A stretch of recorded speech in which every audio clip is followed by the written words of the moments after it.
La fête traditionnelle en a fait son thème central, un moment aussi pour rappeler les rites coutumiers assez présents dans cette communauté. Maxime Boudou, reportage. La tradition, socle et essence des ressortissants du village de Nabrabogo dans la commune de Boussé.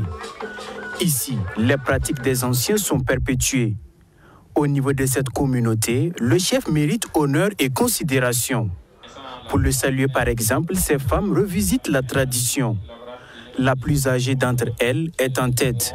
Courbée, les mains aux genoux, elle avance avec les autres. À quelques mètres, la plus jeune s'approche pour offrir de l'eau. Nous sommes au Youm Sartigri de Naba Sonré, une fête coutumière qui offre l'occasion à la nouvelle génération de découvrir le patrimoine culturel burkinabé. Nos traditions, ce sont nos valeurs, ce sont nos repères. C'est les racines principales de notre vivre ensemble. Et tous ceux qui ne savent pas valoriser ça, en fait, il est trahi lui-même. Voilà pourquoi souvent je dis qu'on peut posséder tous les diplômes du monde.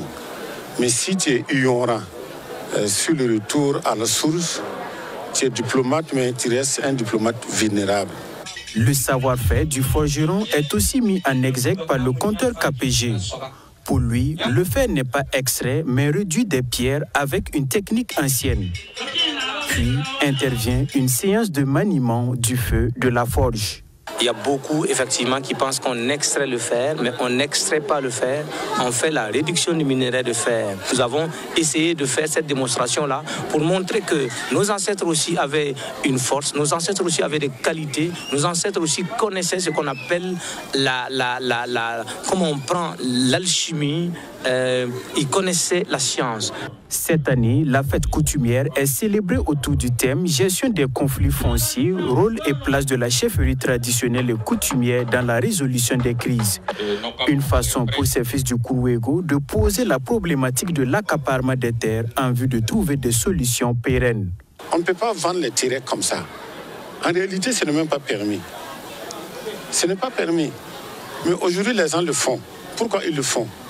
Personne, je vous assure, même si tu vends le terrain, tu gagnes 1000 milliards. Tu ne vas pas mourir laisser ces milliards-là. Celui qui veut, il n'a qu'à essayer. Même les parcelles que les gens vendent là, ça ne se fait pas comme ça. Tu déposes quelque chose pour vendre ça.